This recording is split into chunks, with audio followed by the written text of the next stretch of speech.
सो यहाँ पे हम बात करने वाले हैं multiplication by t to the power n. अब आपको पता है अपन यहाँ पे लैपलास ट्रांसफॉर्मेशन कर रहे हैं, राइट। सो अब उसमें क्या होने वाला है, किस टाइप के क्वेश्चन होने वाले हैं वो अपन देखते हैं। सबसे पहले यहाँ पे जो अपन बात करने वाले हैं वो है multiplication by t to the power n. मतलब अगर आपके टी की मल्टीप्लाई में टी के कोफिशिएंट में कुछ भी फंक्शन आ जाता है तो अपन इसको कैसे सॉल्व करेंगे, उसके लिए एक फिक्स फॉर्मूला होता है, ठीक है। एक फिक्स मेथड होती है, आप बोल सकते हो। उसके थ्रू अपन क्या करेंगे, इसको सॉल्व करेंगे, ठीक है। सो करना क्या है, कैसे करना है, सब कुछ बताता हूँ। सबसे पहले यहाँ पे ध्यान से देखो, यहाँ पे अगर Laplace of function of T है, मैंने इस तरीके से लिखा, तो ये फंक्शन ऑफ एस होता है। ये आपको ऑलरेडी पता है ना। पता है ये चीज, राइट। सो यहाँ पे इस ये तो बताने की चीज ही नहीं है ना। अब इसके बाद ध्यान से सुनो, अगर मैंने लिखा लेप्लास ऑफ टी की पावर एन और इसके कोफिशिएंट में कोई सा भी फंक्शन आ गया जो कि फंक्शन ऑफ टी होगा अपना, है ना। तो अपन इसको क्या लिखेंगे, सो यहाँ पे फॉर्मूला हो जाएगा माइनस के 1 की पावर एन, और आपको करना है डिफरेंशिएशन, है ना, डी बाई डी एस, और इसकी भी पावर आपकी एन रहेगी दोनों की, और यहाँ पे फंक्शन ऑफ एस। ये आपका क्या है, फॉर्मूला है। सो यही आपको स्पेशली याद रखना है, ठीक है। होप आपको क्लियर हो गया होगा। अब अपन क्वेश्चन लेते हैं, तभी आपको यहाँ पे समझ में आएगा कि मैं एक्चुअल में आपसे क्या कहना चाह रहा हूँ, ठीक है। एक क्वेश्चन लेते हैं। सपोज इस तरीके से अपने पास क्वेश्चन है। क्वेश्चन अपन से बोल रहा है कि टी और यहाँ पे कॉस 4t, ये क्वेश्चन है। अब इसमें मुझे दिख रहा है यहाँ पे कि यहाँ पे टी है ना, उसकी पावर 1 है, कुछ नहीं है मतलब 1 है, ठीक है। तो टी की पावर एन में इसको बोल सकता हूँ ना, टी की पावर एन के मल्टीप्लाई में कुछ फंक्शन है।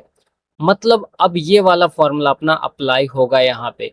कैसे होगा, सिंपल है। सबसे पहले तो फंक्शन को सॉल्व करो, याद रखना हमेशा सबसे पहले आपको फंक्शन को सॉल्व करना है। सो फर्स्ट ऑफ ऑल अपन क्या करेंगे, लेप्लास निकालेंगे किसका, cos 4t का, है ना। इसका लेप्लास निकालेंगे। अब इसका लेप्लास होता क्या है, लेप्लास ऑफ cos 80, ये होता है अपना यहाँ पे s अपॉन में एस स्क्वायर प्लस में a का स्क्वायर। क्लियर है। सो यहाँ पे अपन इसको अप्लाई करते हैं। सो लेप्लास ऑफ यहाँ पे cos 4t इक्वल्स टू कितना हो जाएगा अपना s अपॉन में s का स्क्वायर प्लस में यहाँ पे a का स्क्वायर। a क्या है, 4 का स्क्वायर मतलब 16, ठीक है। इस तरीके से मैं लिख सकता हूँ। अब यहाँ पे अपन क्या करो, यहाँ पे अप्लाई करो multiplication by t to the power n. So मैं यहाँ पे लिखता हूँ कि बिकॉज यहाँ पे cos 4t is a coefficient of t to the power n. So यहाँ पे मैं लिख सकता हूँ, यही सेम चीज आपको कॉपी कर देना है। सो यहाँ पे मैं लिखूंगा कि Laplace of t to the power 1, because यहाँ पे 1 है ना ये, और यहाँ पे क्या है cos 4t। सो ये क्या हो जाएगा, ये हो जाएगा अपना यहाँ पे माइनस के 1 की पावर। अब n मतलब यहाँ पे 1 है ना, n की वैल्यू क्या है, यहाँ पे 1 है। सो दैट्स मैंने यहाँ पे 1 लिखा, और यहाँ पे डी बाय डी एस, और यहाँ पे भी 1, मतलब 1 टाइम डिफरेंशिएशन, ठीक है। Function of S, function of S क्या है, देखो फंक्शन ऑफ एस अपना जो यहाँ पे आया है ये वाला, मतलब S divide by S square plus में यहाँ पे 16, ये है अपना फंक्शन। अब क्या करना है, अब इसका डिफरेंशिएशन करना है और कुछ भी नहीं करना, ठीक है। सो अब देखते हैं अपन इसका कि अपन को डिफरेंशिएशन कैसे करना है इस वाले फंक्शन का। ध्यान से देखो। सो यहाँ पे मैं लिख देता हूँ इसको, है ना। यहाँ पे क्या है अपना माइनस का 1 और उसकी power 1, D by D S 1 और एस अपॉन में एस स्क्वायर प्लस में यहाँ पे 16। अब यहाँ पे जब अपन डिफरेंशिएशन करेंगे तो डिफरेंशिएशन कैसे होगा, ये है u अपॉन में v वाला फंक्शन। मतलब यहाँ पे इसको u मानो, इस वाले ऊपर वाले को, इसको v मानो, और यहाँ पे आपको क्या करना है, इसका डिफरेंशिएशन कर देना है ना। जैसे अपन डिवाइड वाले फंक्शन का करते थे। सो यहाँ पे डी बाई डी एक्स क्या फॉर्मूला होता है, इसका फॉर्मूला होता है यहाँ पे कि आपको नीचे वाले फंक्शन को ऊपर ले जाना, मतलब v, और यहाँ पे डिफरेंशिएशन करना है किसका, जो ऊपर वाला फंक्शन है, देन माइनस ऊपर वाले फंक्शन को एज इट इज, फिर यहाँ पे डिफरेंशिएशन करना है नीचे वाले फंक्शन का, और जो नीचे फंक्शन था उसका स्क्वायर कर देना है। ये कॉम्प्लिकेटेड नहीं है, आपको ऑलरेडी पता है ना। सो यहाँ पे इतना शौक मत होना, बिल्कुल इजी है, राइट, आप ऑलरेडी जानते हो। सो दैट्स वाई यहाँ पे इस तरीके से फॉर्मूला अपन अप्लाई करेंगे। सो ध्यान से सुनो, ये अपना क्या है, v है, ये ऊपर वाला अपना u है ना। सो पहले v as it is, v as it is मतलब एस स्क्वायर प्लस 16, ये एज इट इज रहेगा। फिर उसके बाद d by D S, right, किसका डिफ्रेंसिएशन होगा, डिफ्रेंसिएशन होगा ऊपर वाले का मतलब u का, तो यहाँ पे s का डिफ्रेंसिएशन होगा। उसके बाद यहाँ पे माइनस आएगा, अब s एज इट इज आएगा मतलब ऊपर वाला एज इट इज, और डिफ्रेंसिएशन किसका, नीचे वाले का, तो d बाई डी एस किसका, नीचे वाले का मतलब एस स्क्वायर प्लस में 16 का, इसका क्या होगा, डिफ्रेंसिएशन होगा, ठीक है, इस तरीके से होगा। और नीचे जो है उसका स्क्वायर होगा, तो नीचे क्या है, एस स्क्वायर प्लस 16, तो एस का स्क्वायर प्लस में यहाँ पे 16 इसका स्क्वायर, इस तरीके से हो जाएगा, ठीक है। अब इसको सॉल्व करते हैं अपन, ध्यान से देखो। अब इसको सॉल्व कैसे करेंगे, इसको डिफ्रेंशिएट करना और कुछ नहीं करना है। सो यहाँ पे एस स्क्वायर प्लस में 16 एज इट इज रहेगा। अब डिफ्रेंसिएशन होगा एस का, तो एस का एस के रिस्पेक्ट में डिफ्रेंसिएशन 1 हो जाएगा, सो यहाँ पे 1 हो जाएगा। और माइनस यहाँ पे क्या हो जाएगा, एस, और डिफ्रेंसिएशन होगा इस वाली टर्म का। तो देखो यहाँ पे डिफ्रेंसिएशन कैसे होगा, 1 बाय 1 करके होगा, मतलब पहले एस स्क्वायर का होगा, तो एस स्क्वायर का डिफ्रेंसिएशन मतलब यहाँ पे इस तरीके से समझ सकते हो कि D by D x, x की पावर एन का डिफ्रेंसिएशन, तो ये क्या होता है, एन आगे आ जाता है, एक्स की पावर एन माइनस 1 हो जाता है। इस तरीके से अपना यहाँ पे फॉर्मूला मैंने लिख दिया है ना। सो वही अप्लाई करना है। सो क्या हो जाएगा, यहाँ पे हो जाएगा 2s, और s का फिर से होगा तो s का 1 हो जाएगा, राइट। और यहाँ पे प्लस में अपना 16 है, तो कांस्टेंट का डिफरेंशिएशन 0 होता है, तो प्लस में यहाँ पे 0, इस तरीके से हो जाएगा। और डिवाइड में क्या है, s का स्क्वायर प्लस में 16 इसका होल स्क्वायर, ठीक है। चलो अब क्या करना है, इसका मल्टीप्लाई कर दो। सो ये एस स्क्वायर प्लस में 16 तो एज इट इज़ रहेगा, माइनस यहाँ पे ये मल्टीप्लाई होगा तो 2s स्क्वायर हो जाएगा, और डिवाइड में यहाँ पे s का स्क्वायर प्लस में 16 का होल स्क्वायर। इतना तो आपको होप यहाँ तक क्लियर होगा, यहाँ पे कोई भी डाउट नहीं होगा, ठीक है। सो इसके बाद ध्यान से देखो, मैं यहाँ पे लिख देता हूँ, ठीक है। इसके बाद क्या होगा यहाँ पे, अब इसको मैं खोल देता हूँ, तो ये क्या है अपना एस स्क्वायर प्लस में 16 माइनस में 2s का स्क्वायर, और डिवाइड में यहाँ पे एस स्क्वायर प्लस में 16 की पावर 2। अब ध्यान से सुनो, ये एस स्क्वायर है, ये माइनस का 2s स्क्वायर है, तो यहाँ पे क्या बचेगा, माइनस का एस स्क्वायर, है ना। सो मैं इस तरीके से लिख सकता हूँ, माइनस का एस स्क्वायर प्लस में 16, और डिवाइड में यहाँ पे एस स्क्वायर प्लस यहाँ पे 16 का होल स्क्वायर। अब ध्यान से सुनो, अभी ऊपर एक चीज और रह गई थी, ऊपर क्या रह गया है, यहाँ पे थोड़ा सा ऊपर बढ़ते हैं, यहाँ पे देखो, ये जो अपन ने क्वेश्चन लिखा है इसमें यहाँ पे -1 भी है ना। सो ये माइनस का 1 भी चलेगा, तो यहाँ पे माइनस ये पूरी जगह लगेगा जितना भी अपन ने सॉल्व किया है, ये माइनस इसके साथ ही माइनस रहेगा, और इसके साथ भी यहाँ पे माइनस रहेगा, और ये टर्म तो अपनी अलग ही है ना। सो अब फाइनल आंसर क्या आएगा अपना, यहाँ पे देखो, अपना जो फाइनल आंसर आएगा, सो यहाँ पे ध्यान से देखो क्या हो जाएगा, ये माइनस माइनस प्लस हो जाएगा, मतलब यहाँ पे हो जाएगा एस का स्क्वायर, और यहाँ पे ये माइनस में 16 हो जाएगा, डिवाइड में एस स्क्वायर प्लस में 16 का होल स्क्वायर, ये एज इट इज रहेगा। तो यही अपना फाइनल क्या आएगा, आंसर आएगा, है ना। होप आपको यहाँ पे क्लियर हो गया होगा किस तरीके से अपन ने क्या चीजें की हैं। कुछ नहीं किया, बेसिक है यार, देखो बस अपन को ये पता होना चाहिए कि अगर मल्टीप्लाई में कोई चीज आ रही है तो कौन सा फॉर्मूला अपन को लगाना है, बस आपको ये फॉर्मूला पता होना चाहिए, ये वाला, है ना। तो आप आराम से यहाँ पे कर लोगे, राइट। सो होप आपको क्लियर हो गया होगा। एक क्वेश्चन और देखते तो आपको और अच्छे से समझ में आ जाएगा। सो यहाँ पे ध्यान से देखो, इस तरीके से अपने पास नेक्स्ट क्वेश्चन है। अब इसमें क्या करना है, सेम वही चीज है, t की पावर 2 है और यहाँ पे मल्टीप्लाई में cos 3t, राइट। इसका मतलब है अपन सेम वही चीज अप्लाई करेंगे। तो सबसे पहले क्या करेंगे, जो अपना फंक्शन है उसका अपन यहाँ पे लैप्लास निकालेंगे, ठीक है। सो किस तरीके से निकालेंगे, बहुत सिंपल है। सबसे पहले इसका लैप्लास निकलेगा, क्या हो जाएगा, लैप्लास ऑफ cos 3t, ठीक है। सो अब मैं डायरेक्ट लिखता हूँ क्योंकि आपको ऑलरेडी पता है इसका लैप्लास क्या होता है। तो यहाँ पे हो जाएगा s अपॉन में s का स्क्वायर, और प्लस में यहाँ पे 3 का स्क्वायर, तो यहाँ पे 3 का स्क्वायर 9 हो जाएगा। सो मैं यहाँ पे 9 ही लिख देता हूँ, ठीक है। ये क्या है अपना, किसका लैप्लास आया, ये अपने फंक्शन का लैप्लास आया, है ना। क्लियर है। अब ध्यान से सुनो, अब यहाँ पे अपन को वही सेम चीज अप्लाई कर देना है। मतलब यहाँ पे मैं लिखूंगा कि वी नो दैट हमें पता है, क्या पता है हमें, कि यहाँ पे अगर इस तरीके से मुझे मिलता है कि लैप्लास ऑफ टी की पावर एन, और यहाँ पे कोई सा भी फंक्शन हो, फंक्शन ऑफ टी, ये किसके इक्वल होता है, माइनस के वन की पावर एन, और यहाँ पे डी वाई डी एस इसकी भी पावर एन, और यहाँ पे फंक्शन ऑफ एस इसके इक्वल होता है। ठीक है, ये चीज मुझे ऑलरेडी पता है। तो अब सेम वही चीज है, अपन को क्या करना है, इसको अप्लाई करेंगे, और जब इसको अप्लाई करेंगे तो यहाँ पे इससे कंपेयर करेंगे, है ना। सो एन की वैल्यू क्या है, यहाँ पे 2 है।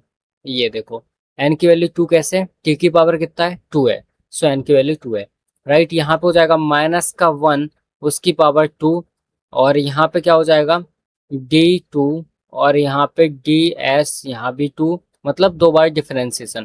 फंक्शन क्या हो जाएगा, S अपॉन में एस स्क्वायर प्लस में 9, ये अपना क्या है, फंक्शन है। अब थोड़ा सा अपन को डिफरेंशिएशन ढंग से करना पड़ेगा, तभी यहाँ पे आंसर आएगा, है ना। सबसे पहले क्या करते हैं, फर्स्ट टाइम इसका डिफरेंशिएशन करते हैं, है ना। तो पहली बार जब इसका डिफरेंशिएशन होगा तो क्या आएगा, ध्यान से देखो। अब ध्यान से देखो, -1 का पावर कितना है, 2 है। सो ये तो डायरेक्टली 1 हो जाएगा प्लस का, तो इसको तो हटा दो, है ना, उसको अपन भूल जाते हैं क्योंकि 1 ही हो जाएगा वो तो। सो यहाँ पे ध्यान से देखो, डिफरेंशिएशन करते हैं अपन पहली बार इसका, राइट। तो यहाँ पे मैं लिख देता हूँ D/DS, ये अपना ऑलरेडी बचा हुआ है ना। अब जब इसका डिफरेंशिएशन होगा तो सेम वही वैसे ही करना है अपन को u और v के टर्म में। u क्या है अपना ऊपर वाला s, और v क्या है नीचे वाला। तो सबसे पहले v एज इट इज मतलब s स्क्वायर, और प्लस में 9 as it is. Differentiation s का होगा, है ना, यहाँ पे लिख देता हूँ D/DS, किसका, s का, और माइनस यहाँ पे s एज इट इज, और D/DS फिर s स्क्वायर प्लस 9 का, इसका डिफरेंशिएशन होगा, है ना। और यहाँ पे डिवाइड में क्या आएगा, डिवाइड में आएगा अपना s का स्क्वायर प्लस में 9 और इसका होल स्क्वायर, ये चीज अपनी डिवाइड में आएगी। अब इसको अपन को क्या करना है, सॉल्व करना है। ठीक है, किस तरीके से करेंगे, देखो D/DS यहाँ पे हो जाएगा कितना, s का स्क्वायर प्लस में 9 as it is, differentiation of s कितना हो जाएगा, 1 हो जाएगा, है ना। और यहाँ पे माइनस s, और यहाँ पे differentiation of s square plus में 9, तो अब इसका क्या होगा, s स्क्वायर का हो जाएगा 2s, और 9 का 0 हो जाएगा, तो प्लस में यहाँ पे 0 लिख देता हूँ। ठीक है, और यहाँ पे डिवाइड में कितना आएगा, वेट, यहाँ पे डिवाइड में आएगा क्या, s का स्क्वायर प्लस में यहाँ पे 9 का होल स्क्वायर। ठीक है, ये चीज अपनी यहाँ पे डिवाइड में आ जाएगी। अब आगे देखते हैं, ध्यान से देखो, इस तरफ देखो। सो इतना हो गया अपना। अब क्या लिखा हुआ है, D/DS। अब देखो यहाँ पे ये है s का स्क्वायर प्लस में 9, और यहाँ पे इसका मल्टीप्लाई होगा तो क्या हो जाएगा, 2s का स्क्वायर। तो यहाँ पे हो जाएगा s स्क्वायर प्लस में 9, और माइनस में हो जाएगा अपना कितना, 2s का स्क्वायर। इतनी चीजें मुझे यहाँ पे ऊपर दिख रही हैं। नीचे अपना s स्क्वायर प्लस में 9 ये चल ही रहा है, इसका होल स्क्वायर भी चल ही रहा है। अब देखो क्या होगा, D/DS। सबसे पहले यहाँ पे क्या होगा, देखो ये माइनस का 2s स्क्वायर है और यहाँ पे s स्क्वायर है, तो माइनस का s स्क्वायर बचेगा। तो मैं 9 को पहले लिख देता हूँ, देन उसके बाद माइनस में यहाँ पे s स्क्वायर लिख देता हूँ, और नीचे क्या है, नीचे अपना s का स्क्वायर प्लस में 9 इसकी होल पावर 2, इस तरीके से। अब फिर से हमें इसका क्या करना है, डिफरेंशिएशन करना है। अब जब हम फिर से डिफरेंशिएशन करेंगे तो क्या होगा, देखो ध्यान से, सेम वही u और v वाला फॉर्मूला लगाना है। तो अपना सबसे पहले v ऊपर मतलब s का स्क्वायर प्लस में 9, ये अपना ऊपर है ना, इसका स्क्वायर। और अब क्या करना है, D/DS करना है, किसका, ऊपर वाले का, मतलब यहाँ पे ऊपर जो लिखा है 9 माइनस s का स्क्वायर, इसका डिफरेंशिएशन। देन उसके बाद माइनस, अब ये ऊपर वाला एज इट इज मतलब 9 minus s square as it is. अब डिफरेंशिएशन किसका, नीचे वाले का, है ना। सो मैं थोड़ा सा इसको ऐसे स्क्रॉल करता हूँ। अब यहाँ पे डिफरेंशिएशन मतलब D/DS किसका, s स्क्वायर प्लस में 9 का होल स्क्वायर का। ठीक है, इसका डिफरेंशिएशन। अब इसके बाद देखो अपन को क्या करना है, डिवाइड में जो है उसका स्क्वायर करना है ना। सो डिवाइड में जो है उसका स्क्वायर कर देते, तो यहाँ पे नीचे आते हैं, और यहाँ पे s का स्क्वायर प्लस में 9 उसका होल स्क्वायर और एक बार फिर से उसका स्क्वायर हो जाएगा। ठीक है, इस तरीके सिंपल हमारा हो जाएगा। अब ध्यान से देखो, अब क्या होगा, ये टर्म तो एज इट इज एस का स्क्वायर प्लस में 9 इसका होल स्क्वायर। अब डिफरेंशिएशन होगा 9 माइनस एस स्क्वायर का। तो जब इसका डिफरेंशिएशन होगा तो इसका डिफरेंशिएशन क्या होगा, 9 का 0 और माइनस का एस स्क्वायर है तो माइनस का 2s हो जाएगा। तो माइनस का 2s हो जाएगा यहाँ पे, और माइनस में यहाँ पे ये 9 और माइनस में s का स्क्वायर एज इट इज। और अब डिफरेंशिएशन होगा इस वाली टर्म का, तो इसमें देखो क्या है, ये जो ब्रैकेट है इसका भी स्क्वायर है, मतलब यहाँ पे 2 आगे आएगा तो ये क्या हो जाएगा 2, और ब्रैकेट एज इट इज मतलब एस स्क्वायर प्लस में 9। अब देखो ब्रैकेट के अंदर जो वैल्यू उसका भी होगा, तो यहाँ पे उसका हो जाएगा 2s, 9 का 0 हो जाएगा। और डिवाइड में जो चीज़ चल रही थी उसको लिख दो। सो डिवाइड में क्या है, एस का स्क्वायर प्लस में 9 और इसका होल पावर 4 हो जाएगी। ठीक है, इतना क्लियर है आपको। अब यहाँ पे हो जाएगा एस स्क्वायर प्लस में 9 और इसकी पावर 2, देन यहाँ पे माइनस का 2s चल ही रहा है इसमें, माइनस में यहाँ पे 9 और माइनस में एस स्क्वायर। देन उसके बाद अब ये माइनस तो पूरे में लगा है ना, तो मैं यहाँ पे ये ब्रैकेट लगा देता हूँ। अब देखो ये 2 है और यहाँ पे 2s है तो 4s हो जाएगा, और यहाँ पे s का स्क्वायर प्लस में 9 हो जाएगा इस तरीके से। ठीक है, सो होप आपको यहाँ तक तो फिलहाल अभी क्लियर होगा। और नीचे जो लिखा है उसको एज इट इज लिख दो, है ना। क्या लिखा है, ये लिखा है एस स्क्वायर प्लस में यहाँ पे 9 की पावर 4। ठीक है, ये चीज लिखी है। अब देखो इसको अपन नेक्स्ट पेज में लिखते हैं, है ना, देन आपको समझ में आएगा। सो यहाँ पे ध्यान से देखो, इस तरीके से अपना अभी तक आया था, है ना। अब क्या करना है अपन को, यहाँ पे देखो क्या कर सकते हैं अब अपन, ये वाली जो टर्म है ना एस स्क्वायर प्लस 9, इस देखो इस वाली टर्म में भी सेम एस स्क्वायर प्लस 9 है, तो इसको क्या करो यहाँ से कॉमन ले लो। ठीक है, तो यहाँ पे अगर मैं इसको कॉमन लूंगा तो क्या होगा मेरे पास, यहाँ पे हो जाएगा एस स्क्वायर प्लस में 9, ये चीज कॉमन। और अब ब्रैकेट के अंदर क्या बचेगा, यहाँ पे एक एस स्क्वायर प्लस 9 बचेगा, और यहाँ पे क्या हो जाएगा माइनस का 2s हो जाएगा। और माइनस में अब देखो यहाँ पे इसके अंदर क्या बचेगा, इसके अंदर बचेगा 9 माइनस एस स्क्वायर, और यहाँ पे ये पूरी टर्म चली गई तो यहाँ पे सिर्फ बचेगा 4s। और डिवाइड में क्या है अपना, डिवाइड में आया अपना s की पावर 2 प्लस 9 और इसकी होल पावर 4। अब यहाँ पे देखो ये कैंसिल हो जाएगा, है ना, तो यहाँ पे नीचे पावर डिनोमिनेटर में पावर 3 बचेगी। सो यहाँ पे मैं लिखूंगा कि s का स्क्वायर प्लस में 9 और यहाँ पे हो जाएगा माइनस का 2s, राइट। और यहाँ पे माइनस में ये चीज़ चली रही है, मतलब यहाँ पे 9 माइनस एस स्क्वायर और यहाँ पे 4s। ठीक है, और डिवाइड में डिनोमिनेटर में एस स्क्वायर प्लस में 9 और इसकी पावर कितनी है 3, इस तरीके से हो जाएगा। क्लियर। अब देखो ध्यान से क्या कर सकते हैं, सबसे पहले इसका मल्टीप्लाई कर सकते हैं अपन, है ना। इसका मल्टीप्लाई कर दो, ब्रैकेट वगैरह खोल लो, तो थोड़ा सा ये इजी हो जाएगा। कभी काफ़ी कॉम्प्लिकेटेड लग रहा है हमें, है ना, तो फिर उसके बाद काफ़ी इजी हो जाएगा। सो अब देखो ध्यान से क्या कर सकते हैं अपन। सो क्या हो जाएगा, सो सिंपल से यहाँ पे सबसे पहले ये जो माइनस का 2s है इसका मल्टीप्लाई करते हैं इस ब्रैकेट में, तो यहाँ पे ये हो जाएगा माइनस का 2s की पावर 3, है ना। और अपना माइनस में हो जाएगा क्या, यहाँ पे 9 2 जा 18 हो जाएगा, मतलब 18s हो जाएगा। देन उसके बाद ये माइनस लगाए, ठीक है, ये वाला जो माइनस आपको दिख रहा है। अब क्या होगा, 9 का मल्टीप्लाई 4 में होगा तो यहाँ पे कितना हो जाएगा 36। ठीक है, सो यहाँ पे हो जाएगा 36s, है ना, 36s। और इसके बाद अब ये जो माइनस का एस स्क्वायर है और यहाँ पे भी एक माइनस है तो प्लस हो जाएगा, और यहाँ पे इसका मल्टीप्लाई इसमें होगा तो 4s की पावर 3 हो जाएगा। और डिवाइड में क्या चल रहा है, डिवाइड में चल रहा है एस का स्क्वायर प्लस में 9 और इसकी पावर 3। ठीक है, अब देखो ध्यान से इस तरफ लिखता हूँ मैं। अब क्या होगा, देखो ये अपना कितना है माइनस का 2s की पावर 3 और ये प्लस में 4s की पावर 3, तो 2s की पावर 3 बचेगा, 2s की पावर 3 बचेगा। और अब यहाँ पे माइनस माइनस में दोनों वैल्यू, माइनस का 18 और माइनस का 36, तो ये कितना हो जाएगा, ये हो जाएगा अपना 54, तो माइनस का 54s। और डिवाइड में क्या है अपना s का स्क्वायर प्लस में 9 और इसकी होल पावर 3। सो यहाँ पे इस तरीके से होप आपको समझ में आ गया होगा कि अपना आंसर किस तरीके से आ रहा है एंड कैसे क्वेश्चंस को करना है। ठीक है, अब देखो थोड़ा सा हो सकता है कि आपको लगे इतनी ज्यादा कैलकुलेशन है, बट स्टेप बाय स्टेप आप सॉल्व करोगे तो आपको इजी लगेगा क्वेश्चन, इतना भी टफ नहीं है ना। यहाँ से अपन ने स्टार्ट किया था क्वेश्चन, राइट। तो सबसे पहले अपन ने सेम वही चीज की, जो अपना फंक्शन है उसका जो लैपलास है वो निकाला। उसके बाद अपन ने क्या किया, सिंपल सा इस प्रोसेस को फॉलो किया, ठीक है। जो अपना यहाँ पे मल्टीप्लिकेशन वाला फॉर्मूला था ये वाला है ना, उसको लगाया, फिर अपन ने स्टेप बाय स्टेप सॉल्व किया, तब जाके अपना यहाँ पे आंसर आया। क्लियर है? सो होप आपको समझ में आ गया होगा, राइट।